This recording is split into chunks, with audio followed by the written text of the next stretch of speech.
Hello and welcome back to my channel friends. ఇవాళ నేను vlog start చేయటం పూజ అయిపోయినాక కిచెన్లోకి వచ్చిన దగ్గర నుంచి స్టార్ట్ చేసేస్తున్నానండి. అండ్ నిన్న నైట్ నేను నల్ల శనగలు సోక్ చేసి పెట్టుకున్నాను. జనరలీ ఏమవుతుంది అంటే ఏ రోజైనా శనగలతో ఏమైనా చేద్దాము అనుకున్నప్పుడు ఇవి బాయిల్ అయ్యి ఉండవు, సోక్ అయ్యి ఉండవు, ఇట్లాంటి ప్రాబ్లం ఉంటుంది. అండ్ అట్లా ఒక్క రీజన్ వల్ల నేను అసలు వాటిని యూజ్ చేయటమే స్కిప్ చేసేస్తూ ఉంటాను.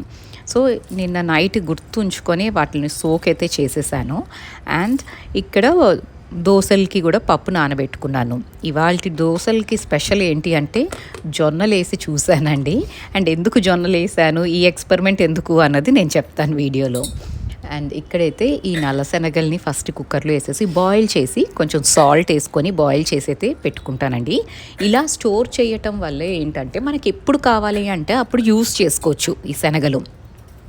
అండ్ ఇప్పుడు ఎగ్జామ్స్ కదండి, పిల్లలు కొంచెం దే ఫీల్ పెక్కేష్, వాళ్ళకి కొంచెం ఆకలి వేస్తూ ఉంటుంది చదువుకునేటప్పుడు.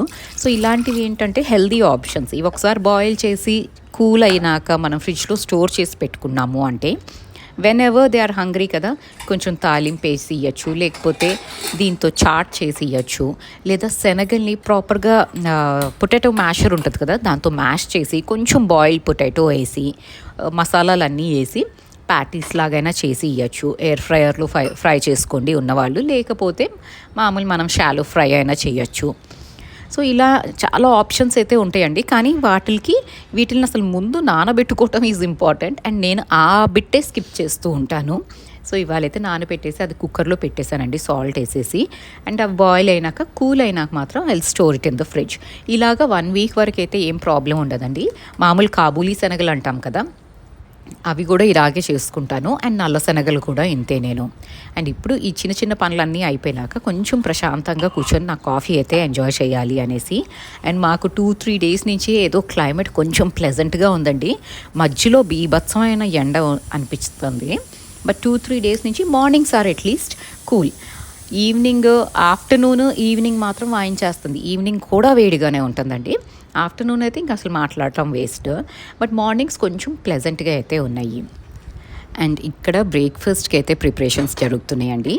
నేను లాస్ట్ వీక్ ఇడ్లీకి వేసుకున్నాను, అది కొంచెం పిండే మిగిలిందనమాట.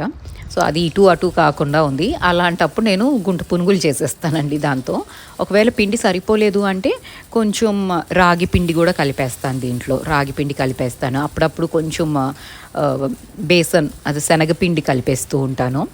కానీ ఇవాళ మోర్ దెన్ ఎనఫ్ అనుకున్నాను, ఎందుకంటే శ్లోక కూడా ఎక్కువ తినను అంది. సో సరిపోతాయండి, 2 వాయిలు అయితే వచ్చేస్తాయి గుంట పునుగులు. సో ఆ పిండిలో ఉప్పు, పసుపు, కొంచెం కారం వేసుకుంటాను నేను, జీలకర్ర, ఉల్లిపాయ, పచ్చిమిరపకాయ, కొత్తిమీర. యాక్చువల్లీ జింజర్ ఉంటే గ్రేట్ చేసి వేసుకుంటూ ఉంటే బాగుంటుందండి, కానీ జింజర్ లేదు ఇంట్లో. అండ్ ఈ గుంట పునుగులు అయితే వేసేసుకున్నాను.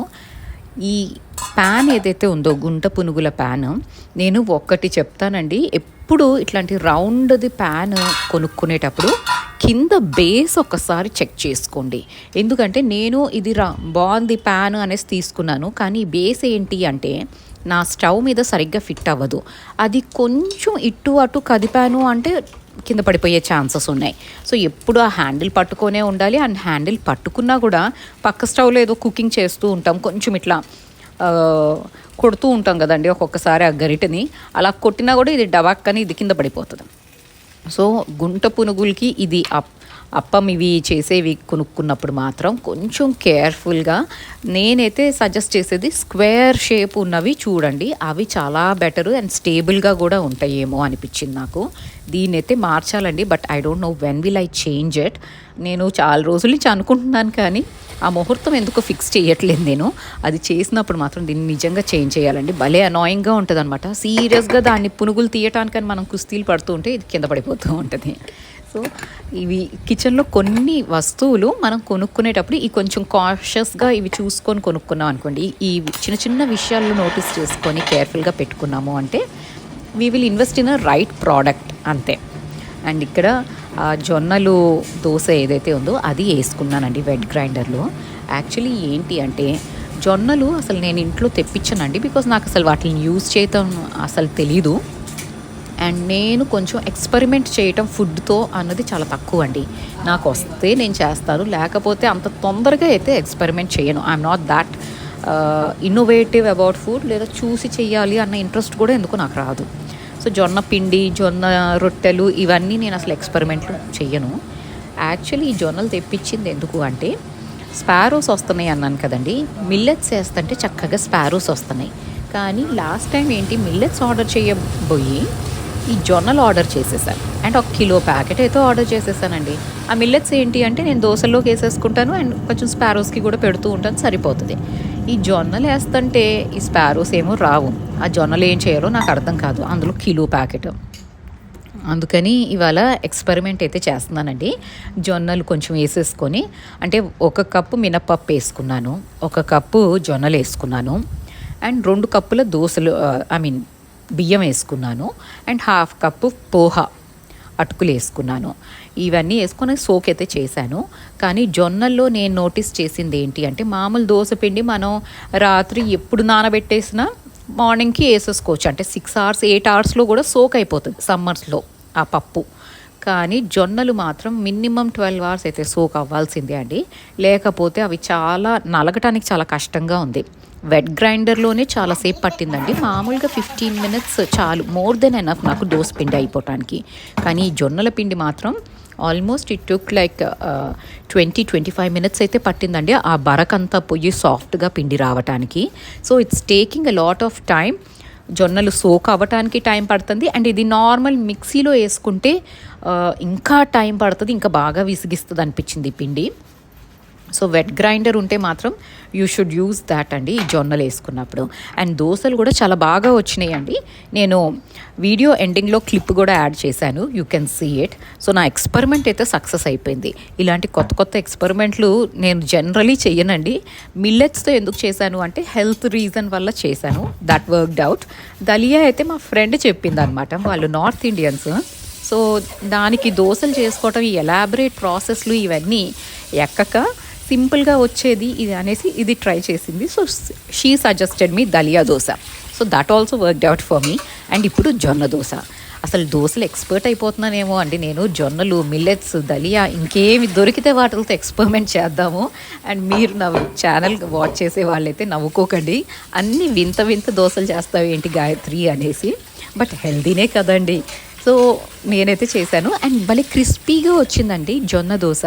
It came out very crispily. అంటే నేను మెంతులు వేయాల్సింది, అప్పుడు కొంచెం సాఫ్ట్ వచ్చేదేమో. మెంతులు నెక్స్ట్ టైం వేసి ట్రై చేస్తాను. అండ్ ఇక్కడ ఈ వెట్ గ్రైండర్ ఇదంతా వాష్ అయితే చేసేసుకుంటున్నానండి. ఇది నేను మేడ్కి అయితే వేయను, వాళ్ళకి దాని వాల్యూ తెలియదేమో అనిపిస్తుంది. ఎందుకంటే రాయి రాయి రాయి చూస్తారు, అదేంటి పత్తర్ క్యా హే అంటారు, కానీ దాని వాల్యూ వాళ్ళకి అర్థం అవ్వదు. నాకేమో భయం వేస్తూ ఉంటుంది, వాళ్ళు ఎప్పుడైనా కడగటానికి వేసాను అంటే the way they handle it కదా.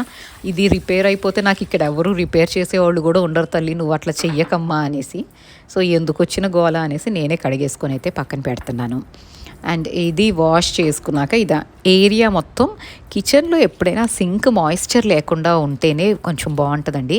ఎప్పటికప్పుడు అది వైప్ చేసుకోవటానికి ఈ స్కాచ్ బ్రైట్ది ఈ స్క్వీజీ టైప్లో ఉంటుంది కదా, దిస్ ఈజ్ రియలీ హ్యాండీ అండి. ఇది ఐకియావి కూడా చాలా బాగున్నాయి. అండ్ నేనైతే యూస్ చేసేది స్కాచ్ బ్రైట్ యూస్ చేస్తాను. సో దీనిది కూడా చాలా హ్యాండీగా వస్తున్నాయి. అండ్ మాయిశ్చర్ లేకుండా గట్టు క్లీన్ చేసేసుకోవటానికి. నార్మల్గా నేను చూసానండి సూపర్ మార్కెట్స్లో నార్మల్ రబ్బర్ టైప్లో ఏదో ఒకటి ఉంటుందన్నమాట, అది కూడా ఒకసారి తెచ్చి చూశాను, ఎందుకంటే ప్రైస్ తక్కువ ఉంది స్కాచ్ బ్రైట్ కంటే అనేసి.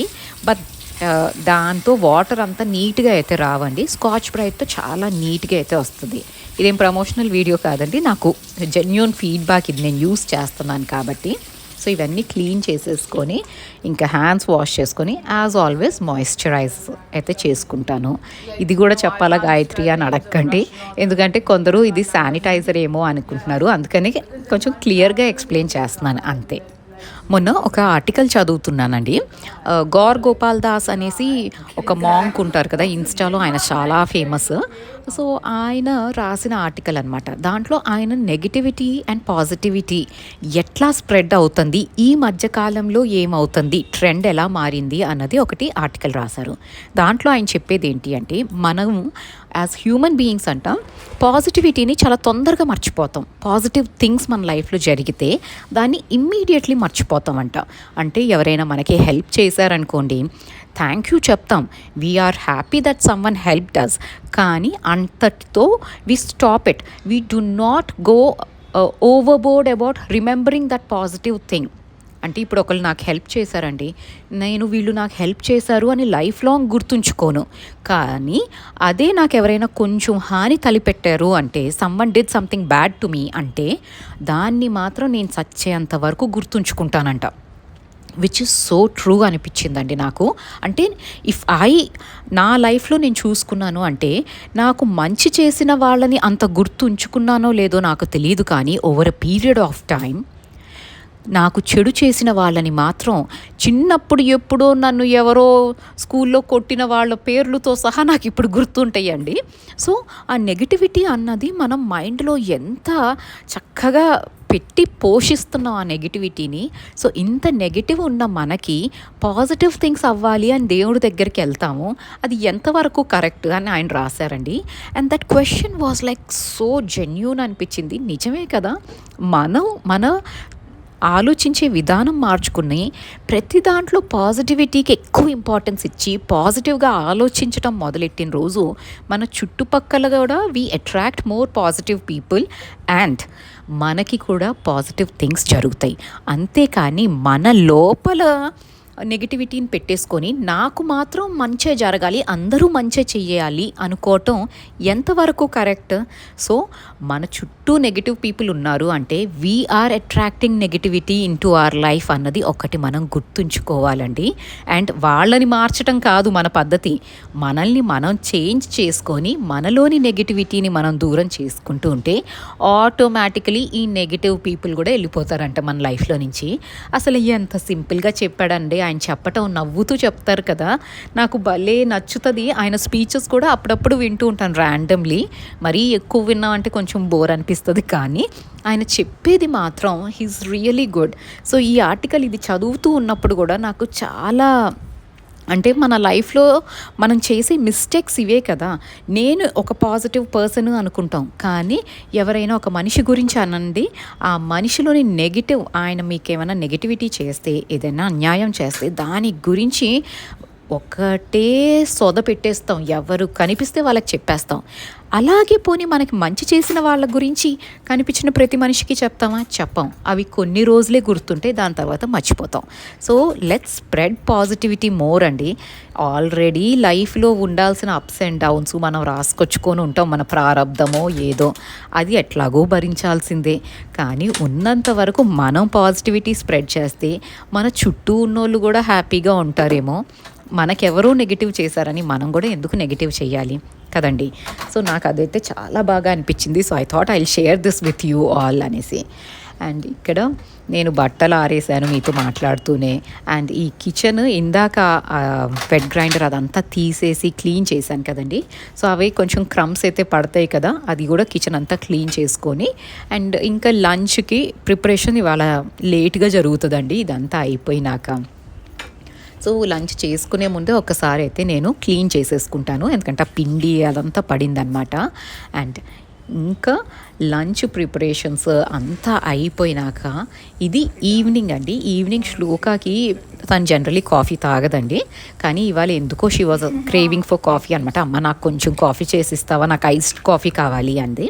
సో ఐస్డ్ కాఫీ అయితే చేసి ఇచ్చాను. అండ్ ఇక్కడ రోజు నేను ఇయ్యనండి, ఇది once in a while exams టైంలో అప్పుడప్పుడు ఇస్తాను. So I do not give her coffee on a regular basis. ఎందుకంటే పిల్లలకి కాఫీ ఇస్తున్నావు ఏంటి అని అడుగుతారండి, and that is your concern which you show. So I do not do it on a regular basis అండి, అప్పుడప్పుడు మాత్రమే ఇస్తాను. అండ్ ఈ క్లిప్ మాత్రం ఫ్రైడే రోజు మార్నింగ్ బ్రేక్ఫాస్ట్కి ఇది చేశానండి, దోశలు. సో అది యాడ్ చేశాను. అండ్ ద దోసాస్ చాలా బాగా వచ్చినాయి అండి, మీరు కూడా ట్రై చేయొచ్చు. అండ్ దీంతో అయితే నేను ఈ వ్లాగ్ కంక్లూడ్ చేసేస్తున్నాను. మీకు ఈ వ్లాగ్ ఎక్కడైనా కొంచెం అయినా ఒక ఆస్పెక్ట్ అయినా నచ్చితే ప్లీజ్ అండి మన వ్యూవర్స్ అయితే లైక్ చేయటం మర్చిపోవద్దు. అండ్ కొత్త వాళ్ళు ఎవరైనా చూస్తున్నట్టయితే if you like the content please do consider subscribing to this channel. Thank you so much for watching this video till the end. You all have a great day. Thank you.